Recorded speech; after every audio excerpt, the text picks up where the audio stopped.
Christian, il est souvent appelé l'homme-oiseau. Voilà. Moi, je l'appelle le fou aussi.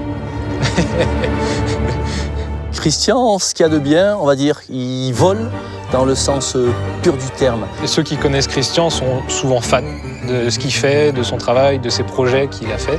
Les gens sont ravis quand même d'avoir quelqu'un qui peut apporter sa science aussi, puisque ses oies, c'est vraiment quelque chose, il en parle avec amour. Et il passe souvent avec ses oies ou en montgolfière. Alors de la fenêtre de ma chambre, je le vois.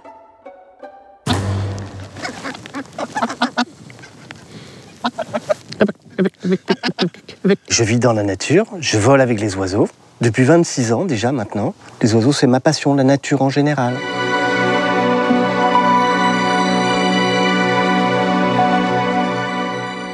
Déjà adolescent, je pensais qu'il était possible de voler avec les oiseaux, puisque j'avais lu très jeune des ouvrages de Konrad Lorenz, cet éthologue autrichien qui a élevé des oies, qui étudiait le langage des animaux. Et puis c'est à la lecture d'un article qui parlait de la disparition des oies naines en Scandinavie, que là je me suis dit, Christian, si tu arrives à voler avec des jeunes oies naines, on pourra essayer de les réintroduire dans la nature et de leur montrer un autre itinéraire pour les faire hiverner sur des sites où elles seraient bien protégées.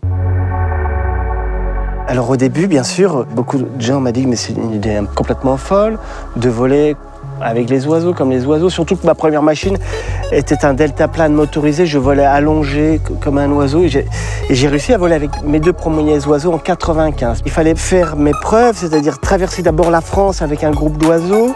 Et la vraie migration, on l'a faite 4 ans plus tard, en 99.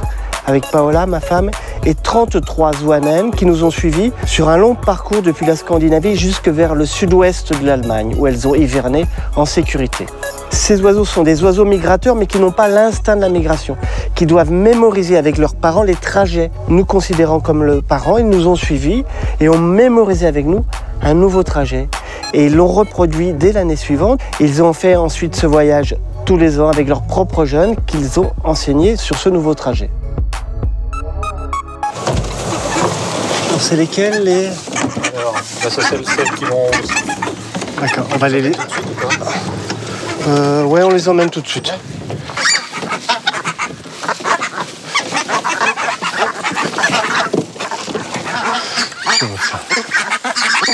Alors ces oiseaux vivent ici parce qu'ils ne sont pas originaires d'ici, mais je suis éleveur de ces oiseaux. J'ai un agrément pour pouvoir élever ces oiseaux, pour pouvoir voler avec. C'est des espèces protégées. Donc elles n'ont pas faim, mais elles ont toujours à manger à volonté. Ils ont disparu parce que là où ils hivernaient, ils étaient exterminés par les chasseurs, par les abus de la chasse. Dans le sud-est de l'Europe, un tiers des oiseaux migrateurs ont disparu d'Europe, depuis 30 ans seulement. C'est la même chose à l'échelle de la planète pour toutes les espèces d'oiseaux. Et en 50 ans, on a perdu 65% de la biomasse de la planète. L'équivalent, c'était la disparition des dinosaures.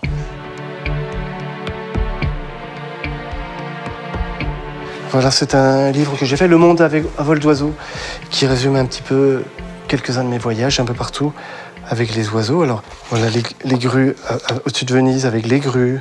J'ai une belle photo des cygnes au-dessus du château de Chenonceau ici. C'est incroyable de voler au-dessus d'un château avec un cygne comme ça. Ici, au-dessus de Stonehenge, au-dessus de White Horse en Angleterre. Ici, c'est un Emmy Award que j'ai obtenu. Je suis assez fier de cet Emmy Award.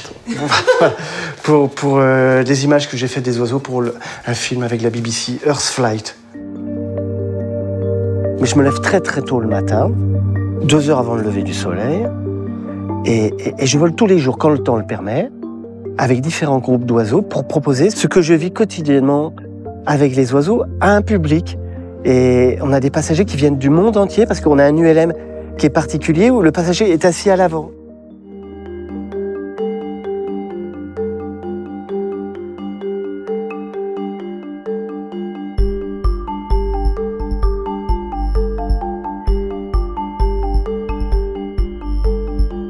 C'est toujours un moment spirituel.